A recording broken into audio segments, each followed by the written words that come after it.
back, and it's with immense pleasure I now invite to the stage Ashish Bhasin, our forum keynote opener today. And as most of you know, Ashish is a well-known personality in the advertising and media industry in Asia Pacific for the past 33 years. And he's presently CEO APAC and Chairman India for Dentsu International. And he's also a member of the Dentsu International Global Executive Team. Now, he's won a record 4 coveted South Asia Agency Head of the Year awards and is serving or has served on most industry bodies in India, including as immediate past president of the AAAI, the immediate past chairman of MRUC, and chairman of the Goa Fest 2017 and 2018. He's also currently playing a leading role in Dentsu International's transformation plan, taking the group from 160 brands to just 6 globally. And that must be a lot of fun, Ashish. We'll hear a bit about that. Now, I only had the pleasure of meeting Ashish recently, and as expected, found him to be a consummate professional, as well as an absolute gentleman. So we're very fortunate to have him with us today, and it's my great pleasure to welcome you here. How are you coping with the transformation workload, Ashish, on top of navigating through the pandemic? Thank you very much, Tom. First of all, lovely being here, and like a good journalist or a TV interviewer, you open with your bouncer first. Well, as you can imagine, the pandemic hasn't been very kind to most markets, and it was a very challenging year last year. But this year is very different because growth is coming back. It's patchy because in some markets, there's less impact of COVID. They've recovered faster. Some are still going into lockdowns and so on and so forth. I mean, some of the markets in APAC, Melbourne being one of them, has had the world's longest lockdown, perhaps. So it's a strange year where we've got a lot of growth. People issues are now becoming important because, with a lot of growth and people kind of reevaluating their lives because of COVID. So there are those kind of challenges coming in. And of course, like you said, we're in the process of transformation globally and also in APAC. Most of the markets are through, and we're kind of progressing very well on that on our markets. And therefore, like they say, never a dull moment. Absolutely. It's the same everywhere, I think. So look, and as we start to come out of the pandemic, and all CEOs are starting to look over the hill to see what the next 3 years look like. How do you see the Asia ad market performing versus, say, Europe and North America? Bearing in mind that in Asia you have both mature markets and you have fast-growing markets. So it's a bit different. What are you seeing in terms of overall growth in Asia? So first of all, Tom, like you pointed out, I don't think there is one answer for Asia, because there are some markets like Australia, like New Zealand, like Singapore, like Hong Kong, which are fairly mature, advanced markets. And then there are large markets which are very dynamic and emerging: China, India, Indonesia, Vietnam, etc. So obviously, it's different for each market, but overall, I'm very bullish for Asia. More than half the world lives in the region that I oversee, and quite clearly, to my mind, even if you take a little longer perspective, not just 3 years, but take a 5 to 10 year perspective, where do you think more growth is going to come from? Is it going to come from Western Europe? Is it going to come from North America? Or is it going to come from India, China, Indonesia, Vietnam, Thailand, etc.? Right. So I feel there will be a lot more growth coming from Asia, but unlike the West, this is not a settled, mature market where everything moves to a certain rhythm and you have a bit of up and down, but generally it's a smooth ride. Here, every day brings you a different set of challenges. And like I said, every market has a very different challenge. So it's a bit of a misnomer to call APAC and to say how will APAC perform, because it's got 17 countries, at least in our network, and each very different from the other. But collectively, I think it's going to do very, very well in the next 3 to 5 years. Great. Good to hear. Turning now to out of home. I couldn't help but notice in recent times that 2 of the world's juggernaut communication companies, your own company, Dentsu, and WPP, are phasing out or scaling down their long-standing out-of-home brands, Hostoscope in your case and Kinetic in the case of WPP. Is that just a coincidence? Is there a broader strategy in terms of media integration here? And might this take focus away from out-of-home in the media mix? Well, I hope not. In fact, I hope that it will bring more focus onto that. I can't speak for WPP and what their strategy is. I'm not aware of it, but certainly from our point of view, wherever we have the out-of-home skills, we're investing more to develop them. Of course, like you mentioned, globally, we are moving from 160 brands to 6+1. And the +1 is Postoscope, which is not present in all markets. It's going to be present in markets where it needs to be present. But that doesn't mean that the skill sets will go away.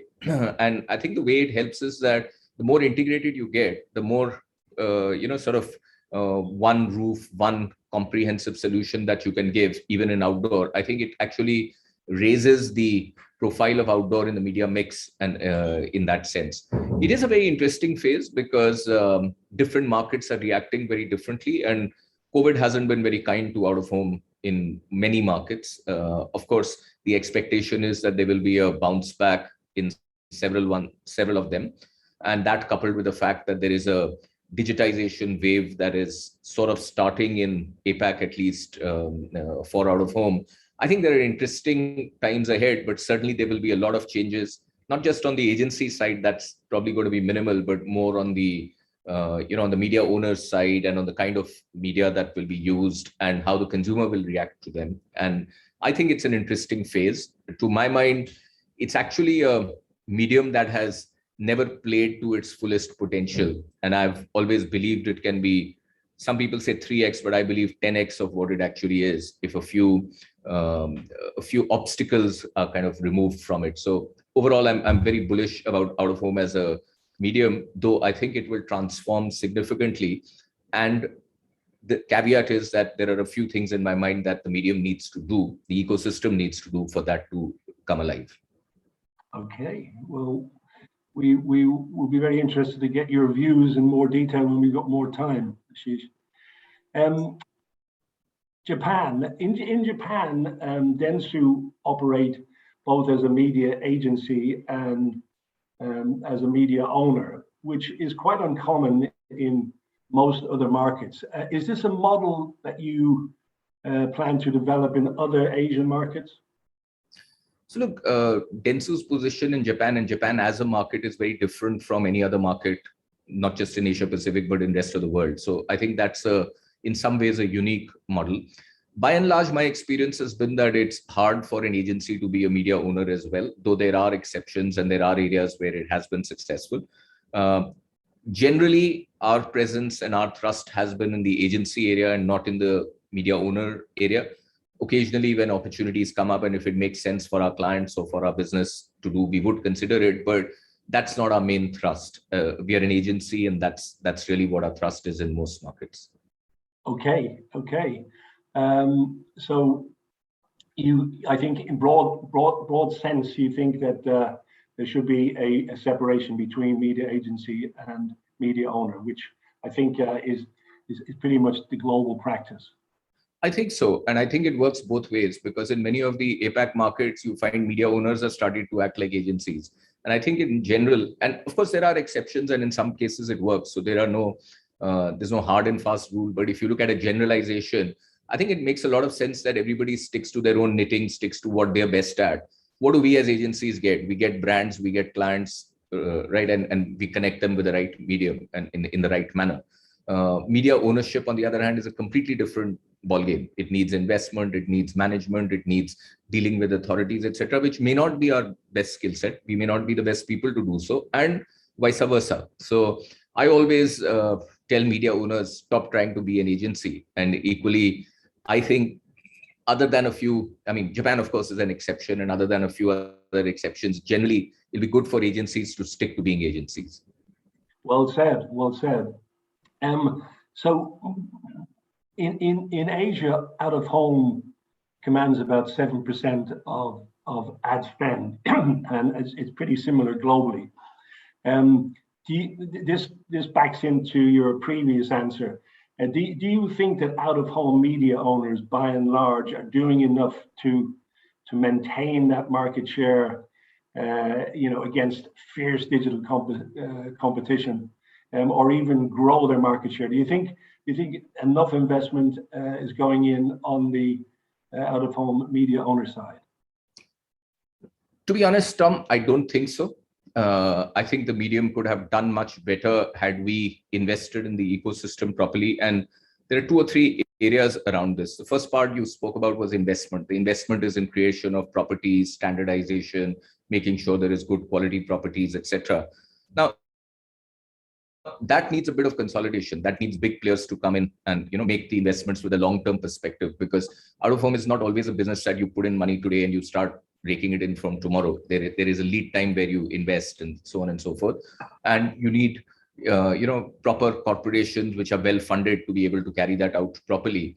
Unfortunately, in many APAC markets, not all, but in many APAC markets, the larger players have either not come in or have been unsuccessful or have been only marginally successful, and therefore you have a highly fragmented and fractured market. So I would guess in India there's anything between 15 to 30,000 out-of-home vendors, some having one site to others having a few hundreds or thousands or whatever, right? So in China, the problem is 6 times that scale or 10 times that scale. No, the beauty is nobody even knows.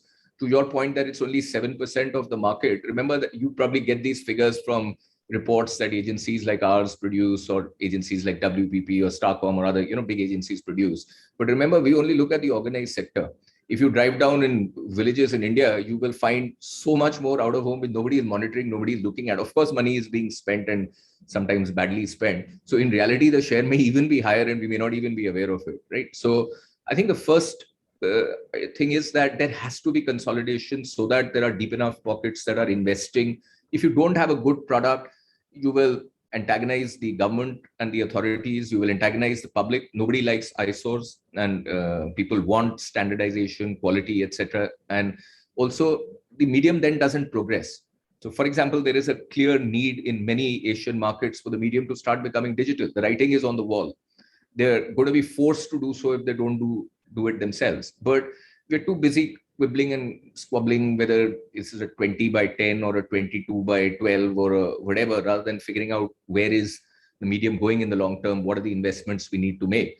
Why isn't out of home digital growing as much as digital is growing? It is growing, but it should be growing perhaps much faster. Can we set up an ecosystem for that? So I think those kind of areas are very important. And of course, there are 2 other impediments which maybe later in the interview I can talk to you about. Okay, well, maybe let's jump to that, because I couldn't agree more with your thesis there, Ashish. And there's clear evidence around the world that the markets that have consolidated attract much more investment, and they attract much more collaboration and support for national associations. In WOO, we strongly believe in the role of national trade associations, and we urge media owners to support them more. So I always wonder why, particularly in Asia, in India and China, consolidation is so slow to start. Is there a cultural difference? You would think the same investment opportunities as in other markets exist, but yet it seems to be incredibly slow. Any insights on that? Look, I think it makes incredible sense to have a national association, because the more organized you are as a medium, the more of an industry you start becoming. But I think the reason it hasn't happened is because both the markets that you named, China and India, are incredibly hard markets for somebody to come from outside and do business in. They have complexities because of the heterogeneity of the countries makeup itself, the language barriers, the nuances, having to deal with the government. It's not one government, it's maybe 100 municipalities or towns or whatever, or maybe even thousands that you have to deal with, etc. You need somebody who's got a long-term commitment and deep enough pockets, and who finds the right partner. The solution will always be a joint venture between somebody who's bringing in global best practices, global financial good practices, etc., and somebody who's an on-ground expert. Now, whoever has tried to come has either tried to come in, kind of dip their toes, but try to do it on their own largely with some partnerships, and that hasn't succeeded. And I don't think it's in the interest of many out-of-home owners in both these markets to try to institutionalize the business, because some of them with very little investment are making a lot of money. So it's actually against their interests sometimes to, for the industry to get institutionalized. And Mamas I and think that's a papas. big problem. That's Mamas right. and papas, yeah. That's right. That's right. But if you see on the agency side, on the other hand, for example, taking India as an example, I think the top 5, 6, 7 agencies probably account for 70, 80% of the organized business. So in the last few years, at least, that consolidation has happened on the agency side. I'm an optimist. I do hope the process starts and starts happening on the media ownership side. But having said that, I was equally optimistic 10 years ago, and both on this and on metrics and everything else were very little. Yes, me too. But I totally agree with your synopsis in terms of the difficulty in entering those two big, vast markets. And I do think joint ventures with substantial, credible local partners is the way forward there. Moving back then onto the brand side and the client side, there's a lot of talk at the moment about a lot of reports and studies suggesting that particularly during the pandemic, where people have become fatigued with online activity, that brands have overinvested in response and at the expense of brand awareness, at the expense of brand image. Do you see any evidence that brands are switching back from response more into brand support type mix, which of course would favor out of home? Look, in general, most markets in APAC are looking at a double-digit growth or a high single-digit growth this year, right? Which is pretty good, and some are looking at even higher growth rates. So as growth comes back, I don't think it's going to be one or the other. For quite some time, there will be a huge focus on performance-based, result-oriented marketing, because everybody wants quick turnover. You want to make sure your stocks are liquidated, your business sort of wheels keep whirring fast, particularly with COVID is not gone. It's still hanging. People fear it's still hanging and lurking somewhere at the back. So you want to make sure that that part is going ahead. But as the business grows, but naturally more and more confidence will come in and people will start investing in thematic. So I don't think it'll be one or the other. It'll be one and the other. And I think out of home is in a good position to gain from that rebound, because we're coming from a scenario where there were total lockdowns. Airports were shut, metros were shut, roads were empty, etc.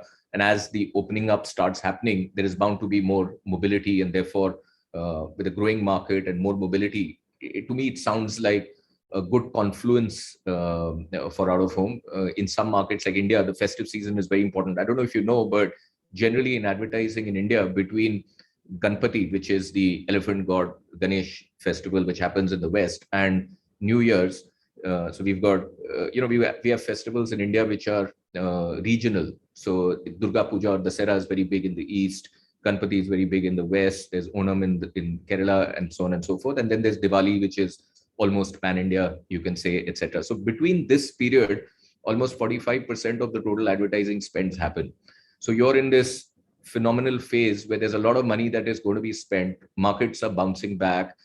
Stock markets are at high. Economy is starting to look up. Growth is coming back. Mobility is increasing. Now, unless a third wave or a fourth wave or whatever hits, generally, the sense is that more opening up, more international travel, etc., is opening up. I think this is an opportunity out of home must grab with both hands, and it's not going to come by default. We're going to have to make people have forgotten about it. It's a habit. If you don't use something for 18 months, it takes a little bit of a push to get you to start using it. And I've been, for example, I met some office bearers of the National India Association of your out-of-home owners, and I told them that, look, come up with festival packages.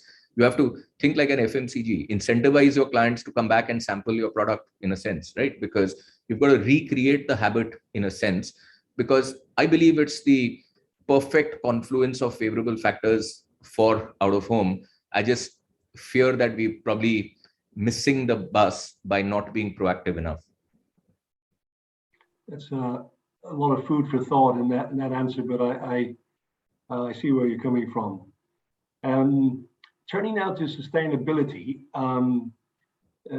does Dentsu Asia have a specific policy, a specific target to aim for zero carbon emissions by 2030?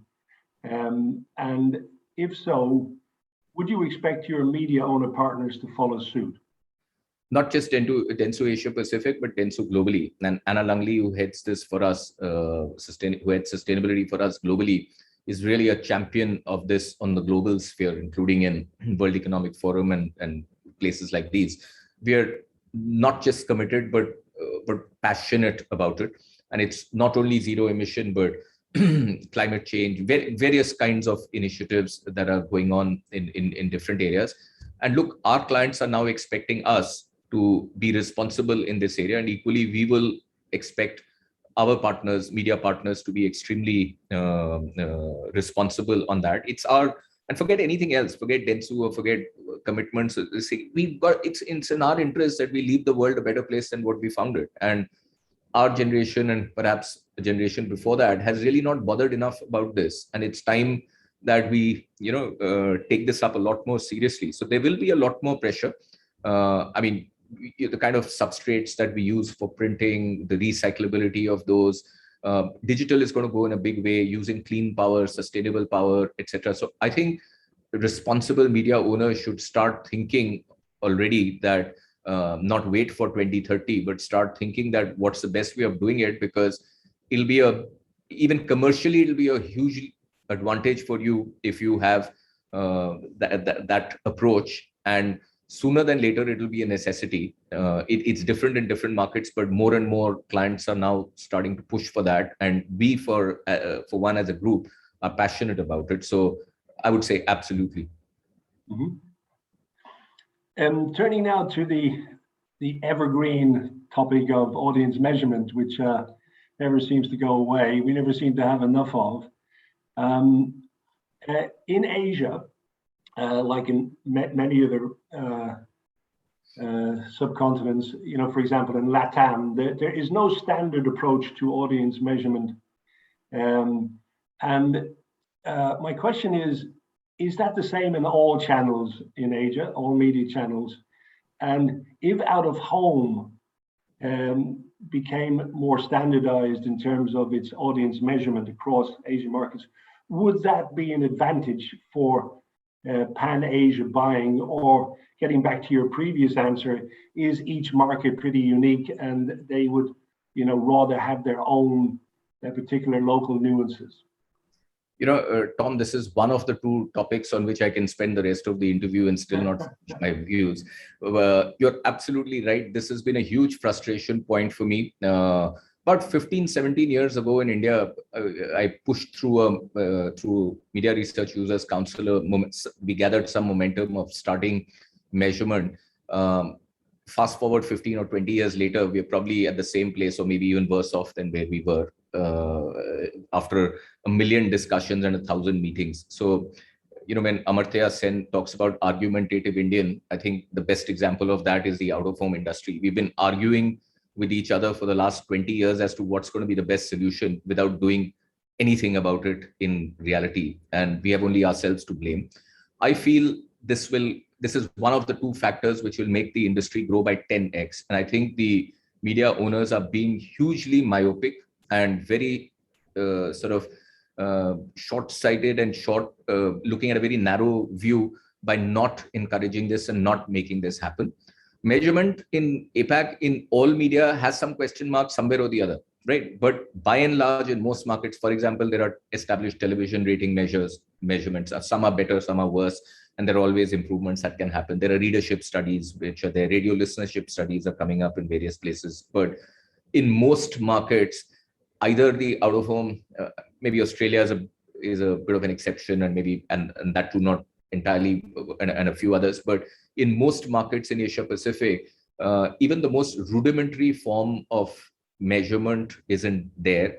Forget that, even standardization of what are legal sites available, what are the standard sizes should they be, who owns them, even that information is not available, right? So and then we say that nobody takes us seriously, the industry is not growing, you're not an industry if you can't even be measured. Because see, beyond a point, a brand manager or a marketing manager is not going to put his money or her money because you told them to, or because they felt that they need metrics. They're answerable to every brand today, wants to know that ROI is key. If I'm putting in $100, what's the return I'm getting? And if there's no measurement, then it's my judgment versus yours. And I think that's a big inhibitor, which can be easily cracked. We will not get perfect in day one, but if associations like yours and other national associations can get together, the answer may be different for each market, because the nature of out of home is very different in each market. But if you can get together and at least come to what I call as a common minimum program, at least some basics are agreed, then we can keep improving them, improving upon that over a period of time. It will make a huge difference. And if we don't, this will be one of the two real big inhibitors for the growth of out of home, I feel. Well, again, very well said, and a great call for action, which I think is eminently sensible and reflects the views, I can tell you, of the board of the WOO. I think we, for example, are investing at the moment in updating the global guidelines for digital out of home, and we expect to launch those in our annual Congress in Toronto next May.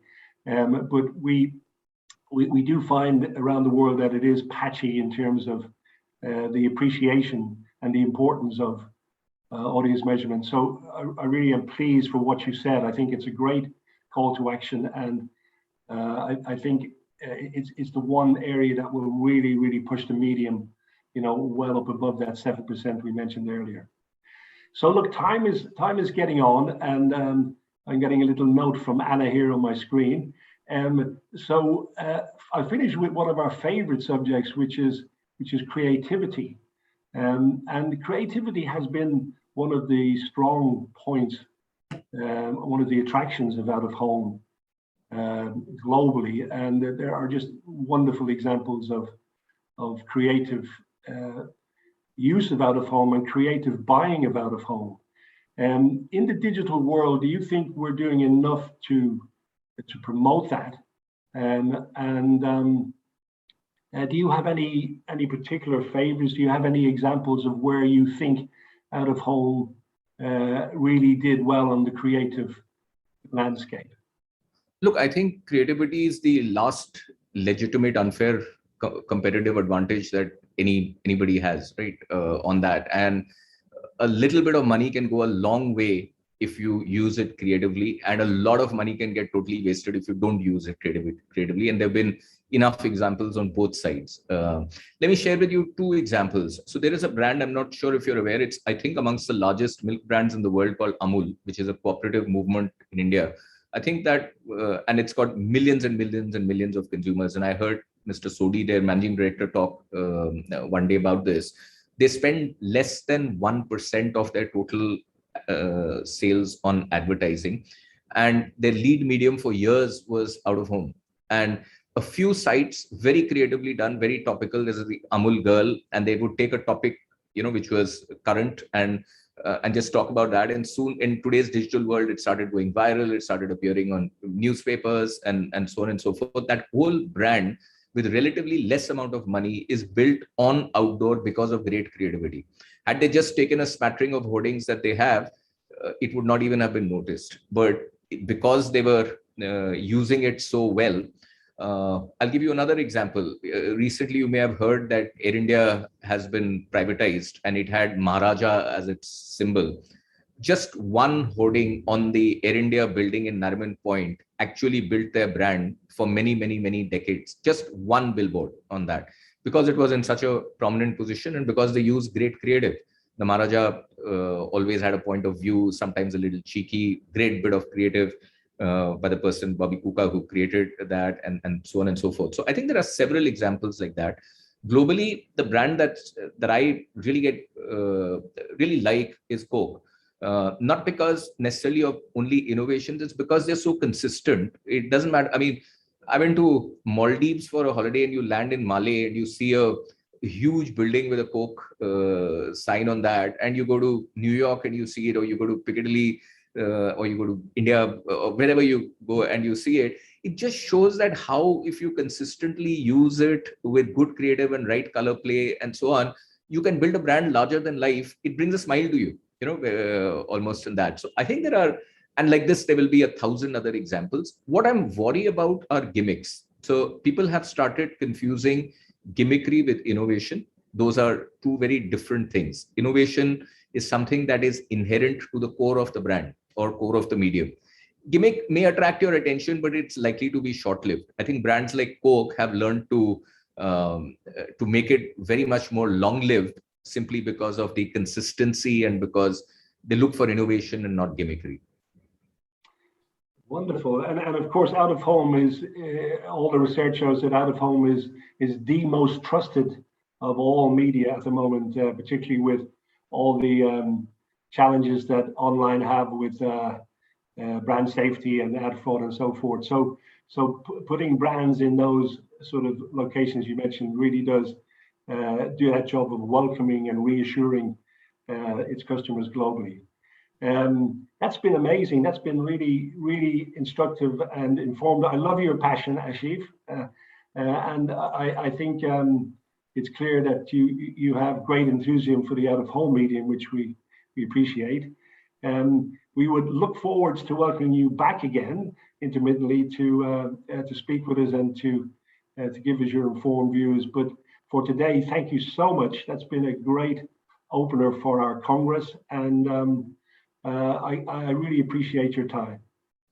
It's been my pleasure, Tom. Thank you for having me, and I wish you a great Congress ahead, and lovely speaking to all of you. Thank you very much.